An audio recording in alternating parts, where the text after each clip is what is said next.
नमस्कार. आज मी रव्याच्या शेवयाचं उपीट करणार आहे. तर बघा कसं दिसतं आणि एकदम सुटसुटीत आहेत मॅगीसारखं. शेवया सगळ्या पूर्ण शेवया भाजून घ्यायच्या. रव्याच्या असल्यामुळे पांढऱ्याकडे दिसतात.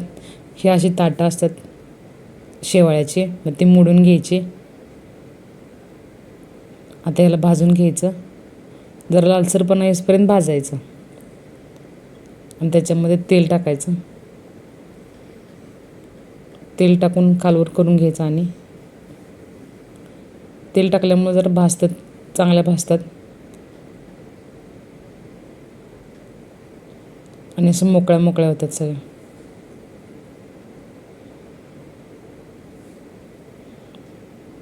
माझ्या शेवया भाजलेल्या आहेत. आता एक काढून घेणार आहे साईडला. मी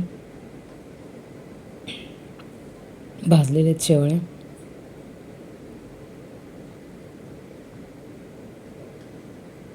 याच्यामध्ये 3 चमचे तेल टाकणार आहे.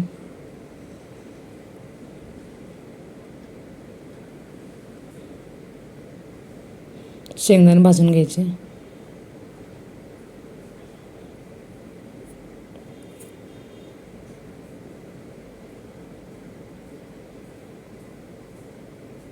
शेंगदाणे थोडे फुटले की साईडला काढायचं.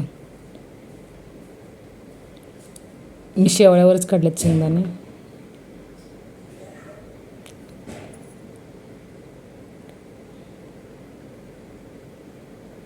आता ह्याच्यामध्ये मोहरी, कढीपत्ता, मिरची हे पहिलं भाजून घ्यायचं.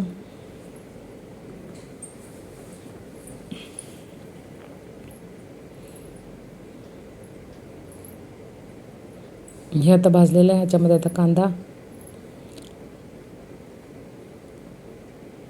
भाजून घ्यायचा.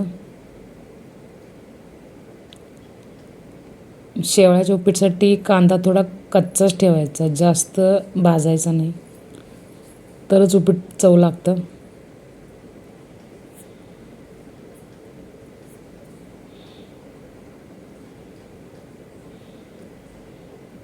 आता ह्याच्यामध्ये टॅमॅटो घालून घेऊ आपण. साधारण कच्चाच आहे कांदा. टॅमॅटोला पण जास्त गिर नाही करायचं. आता ह्याच्यामध्ये जिरं जरा टाकून घ्यायचं. जिरं पण जास्त वेळ नाही भाजत ठेवायचं, त्याच्यामुळे मी जरा लेटनंच जिरं टाकलं. साधारण कच्चं लागतं. आता याच्यामध्ये 1-1.5 तांब्या पाणी घातले मी. चवीनुसार मीठ,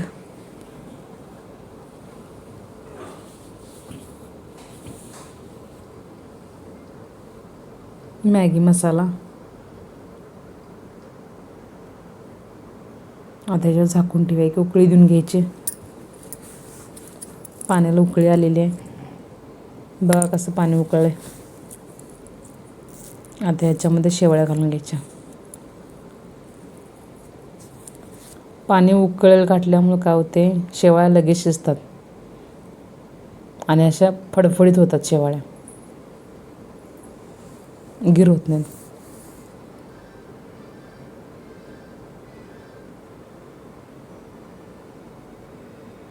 जरा हलवून घ्यायचं, खालवर करायचं सगळं.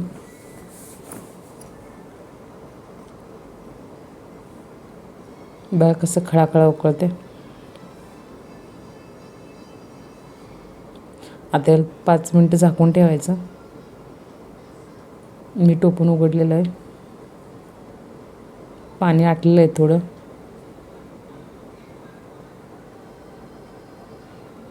झालं. तर याच्यावर कढीपत्ता टाकायचं, कोथिंबीर टाकायची.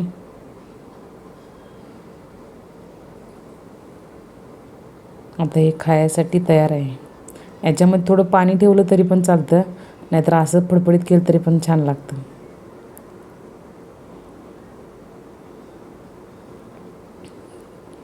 खायसाठी तयार आहे. कसे दिसतात बघा शेवया.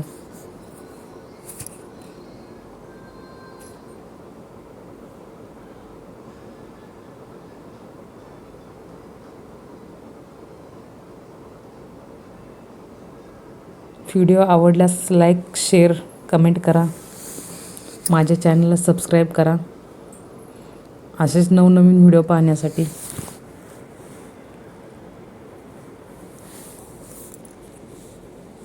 सगळे व्हिडिओ गावरान पद्धतीचेच आहेत.